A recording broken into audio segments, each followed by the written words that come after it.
Hey everybody, it's Jorg. Welcome back. I wanted to make a list today of 10 things that I think if you're coming to Lisbon, tourists often make mistakes on.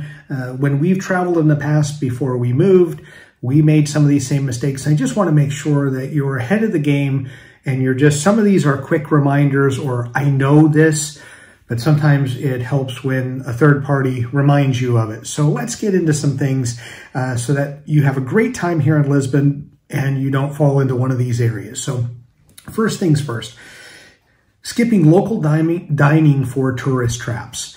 And tourist traps, I think the food here is really good. There are some very highly rated, or when it comes to like Instagram and TikTok, places that certain people want to go to. So there's long lines to get into. But I would say, try some traditional Portuguese food by going to a Tosca, which you would identify. They have on the name a snack bar. If you happen to go to one of those, it's a typical Portuguese, maybe the best way to describe it is like a diner. Often they'll have a menu posted outside that's a daily menu that might have a couple of meat options, a couple of fish options, as well as some other things. That's a great way to really get underneath the main veneer of Portugal here in Lisbon. There are some fantastic restaurants. We have Michelin star restaurants. We have some amazing places to go to. But try to just go to a local place where you may not know the food. They may not speak your language, and even the menus may not come in your language. But you can also do Google Translate to find it. But often local dining, anywhere you go, is great. I prefer it, and especially here in Lisbon. The second place is public transportation here is fantastic. Take advantage of it. Lisbon's a very walkable city. But I'll get to another point here soon, the next point. But getting around from point A to point B using buses, using trams, using the railroad system, using the metro or the subway system, you can get around much of the city in one of these ways. So it saves your feet a little bit from the walking, and it is a really good system. I think they have an efficient system here for being able to get from one part of the city to the other. Now, the next part, the reason why public transportation is so good is number 3, underestimating the hills. Lisbon's built on multiple hills, and the inclines can be pretty steep. So when you're going upstairs or up a hill, your legs are going to get a workout. So make sure that you have comfortable shoes, tennis shoes, or maybe some hiking boots here. Even in the summertime, you'll be thankful because of how the steep up and downs. I will also say if you happen to visit Lisbon and it's raining or you're here during a rainy season, the slopes and the hills can be slippery. The little tiles that make up the sidewalks are super slick. So you just want to make sure that you're aware of that if you're coming in a part of the season where it could be rainy. Next up is overlooking some lesser known neighborhoods. So when you're looking online, TripAdvisor, Expedia, Lonely Planet, wherever you're going to go to find places, Alfama shows up probably number 1. The Baixa area, the Chiado, Belém as well. But the Bairro Alto is an area, party area. But maybe consider some of the lesser places, Estrela, Campo do Ourique, Alvalade. There might be other areas that you can go to where you get more of an authentic feel, some really nice shops to go into, but a more Portuguese feel than, let's say, a typical area where you don't. Now, not saying Alfama and Belém you don't. You do get an authentic experience, but there's a ton of people there, and especially in certain times of the year, it's packed and it's not a fun experience to walk around, especially when it takes hours to get into venues. So maybe off the beaten path is a good way to go. Next, learning some basic Portuguese. I get ripped to shreds on this channel because I don't speak proper European Portuguese and I mispronounce things. Thankfully, the Portuguese have been very gracious about it, and in passing an A2 test, I've done well enough to pass an A2, although I still mispronounce things. It's about making an effort. obrigado or obrigada. Obrigado is male, obrigada feminine. Tudo bem, how are you, or are you good? Just simple phrases that you can learn along the way. You don't need to know a lot. Just a handful of phrases to show that you're making an effort goes a long ways. And quite honestly, as much as people want me to pronounce it as if I'm a professor of Portuguese, or European Portuguese, I'm not. You don't have to. And I will say the Portuguese here are very forgiving. It's expats that aren't, frankly, that watch the channel, but the Portuguese are super forgiving when you're trying to pronounce. They'll correct you or tell you the difference between European Portuguese and Brazilian Portuguese, as well as, you know, if you're looking at how to pronounce, they're good. And they'll be happy that you're trying to learn their language versus you're coming in and the expectation is, well, you need to learn or they need to know English or French or German or whatever. So make the effort to learn something. It'll go a very long ways.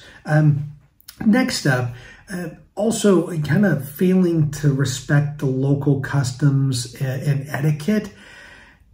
That's something that, you know, when you enter a shop, when you're doing, looking for some shopping, you're window shopping, or you're going to buy something, you know, saying hola or hello to the shop owner. At a restaurant, the same, you know, just sort of a nod of the head or the tip of the cap and saying something is customary to be able to greet along the way. Also, the other thing too is that queuing up in lines, most countries have those. I will say if you come from the US, maybe not as much, but just you can go to a place and you can kind of walk in and go, okay, I can see where the line starts. Being respectful of where the line is, getting to the end of the line and waiting your turn. Sometimes tourists are very rush to the front or cut in lines. Just be very mindful of that here in Lisbon. It's something that culture, get in your queue, wait your turn, and get your food or your product, and it'll work out just fine.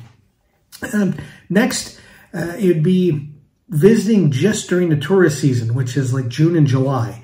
And I get it, because let's say if you're coming from North America, kids are out of school, it also is a main time of year where you may travel. And so I understand that, but it's also where prices are the most for flights, accommodations, and whatnot. And it also can be packed here. It can be difficult to walk around in certain parts of the city. It can be frustrating, especially the Alfama, the small streets where you feel like you're packed in like sardines.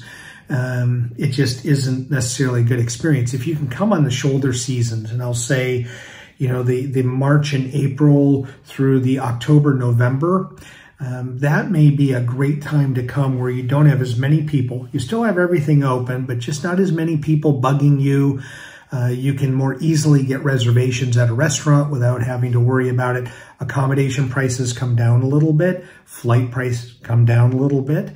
So seeing Portugal, Lisbon, especially in the shoulder seasons or even in the off season, the wintertime, is a great way to see it. There's more rain, so those slick streets and slick sidewalks, but you might be able to actually enjoy and embrace more without the long lines and queues that happen in the summertime. This one doesn't matter whether you're in Lisbon or anywhere else. It's securing your stuff. If you have a wallet or a cell phone, keep it in your front pocket. Keep one hand in.